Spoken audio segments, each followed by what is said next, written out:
राजन आज तुमने मेरे साथ ये अच्छा नहीं किया, क्योंकि भोग करते समय तुमने हमें डिस्टर्ब किया है और मैं श्राप देती हूँ, जो मेरी काम वासना थी वो पूर्ण नहीं हो पाई, इसलिए मैं भी तुम्हें श्राप देती हूँ। जब भी तुम अपनी पत्नी के पास जाओ, जा रहे हो ससुराल जाओ, लेकिन जब अपनी पत्नी के पास जाओगे, अगर तुमने अपनी पत्नी को छू भी लिया तो महाराज तुम्हारा शरीर जो है गलने लगेगा, तुम्हें कोढ़ हो जाएगा, कुष्ठ रोग हो जाएगा, जो तुम्हें कोई छू भी नहीं सकता।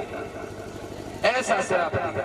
उसी समय महाराज त्रिशंकु आगे बढ़ करके गए और जाकर के जब अपनी धर्म पत्नी के पास पहुंचे हैं तो सारी हकीकत बता दी है। तो उसी समय पत्नी ने सिर पर हाथ लगाया और कहा है, श्रीमन आप चिंता ना करो। हाथ लगाते ही उनके शरीर में कुष्ठ रोग हो गया। तो बताया जाता है जब कुष्ठ रोग हो गया तो इसका उतार भी बताया था। इसका उतार ये था कि अगर कोई भी स्त्री पतिव्रता कच्चे धागे से मटका को लटका करके अगर कुआं से जल निकाल के तुम्हारे ऊपर डालेगी तो एक मटका जल में तुम्हारा सारा श्राप खत्म हो जाएगा, कोई रोग नहीं रहेगा। तो ये बता दें आपको, चारों तरफ ढिढोला पिटवा दिया है राजा वाली बात है, और चारों तरफ कह दिया कि अगर किसी की पत्नी ऐसी है, किसी की पत्नी अगर पतिव्रता है तो वो महाराज त्रिशंकु के ऊपर कच्चे धागे से कच्चे घड़े में नील भर के एक घड़ा नील डाल दे तो उसे जो मांगेगी वही मिलेगा। तो चारों तरफ ऐलान करवा दिया, कोई नहीं मिला है। तो बताते हैं जो काशी नगरी थी, काशी में रहने वाली एक महत रानी थी, उसने कहा कि ये काम मैं कर दूंगा। तो वो महत रानी काशी नगरी से आई है और उसने आकर के कच्चे धागे से कच्चे घड़े में कुआं से जल निकाल करके और एक घड़ा जल महाराज त्रिशंकु के ऊपर डाल दिया और महाराज त्रिशंकु का कुष्ठ रोग ठीक हो गया। तो महाराज त्रिशंकु ने उस महत रानी से कहा, तुम बताओ तुम्हें जो चाहिए तुम्हें वही मिलेगा, कहीं हम कुछ नहीं चाहते हैं, तुम भगवान को प्रमाणित करो और साक्षात ये भी प्रमाणित करते चलो कि जो मैं मांगूंगी वो तुम्हें करना पड़ेगा। त्रिशंकु कहने लगे मुझे मंजूर है। तो उसी समय कहा है कि तुम्हारी जो आने वाली संतान होगी वो हमारे यहाँ आकर के हमारे पुत्र के यहाँ जल भरेगी, और एक दिन नहीं, हमने एक सिर्फ घड़ा तुम्हारे ऊपर जल डाला।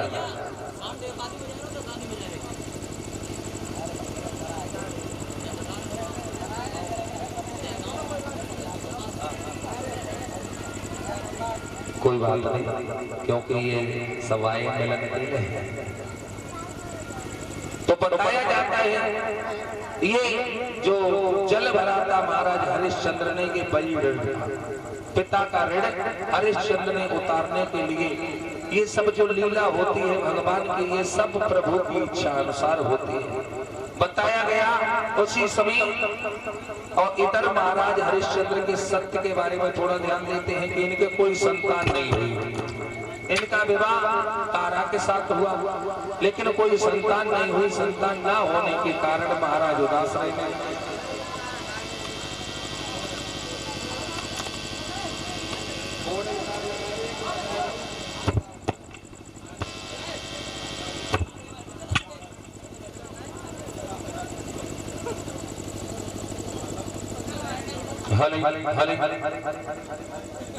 हुआ क्या है, जब कोई संतान नहीं हुई तो महाराज हरिश्चंद्र सोचने लगे ऐसे जीवन से तो मेरा मर जाना ही अच्छा है। तार सही करके एक बार में लगा दो बेटा, और उसमें बोर्ड में हाथ नहीं डालेगा कोई, जरूरी बात में चार्ज लगा।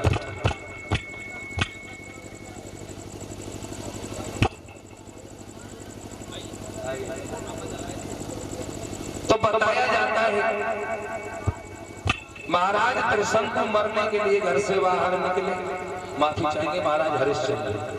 तो हरिश्चंद्र महाराज जब आगे वन में जा रहे हैं और सोचते हुए जा रहे, मेरा जीवन व्यर्थ है, ऐसे जीवन का क्या करेंगे जी करके। तो उसी समय वरुण देव प्रकट हो जाते हैं। जैसे ही मरना चाहते हैं तो वरुण देव ने कहा कि हरिश्चंद्र तुम क्यों मरना चाहते हो। तो हरिश्चंद्र कहने लगे, महाराज मेरे दिल में एक इच्छा है, अगर मेरे घर में एक पुत्र हो जाता और जन्म लेते ही अगर वो मर जाता तो मुझे दुख नहीं होता, लेकिन पुत्र जरूर हो जाता।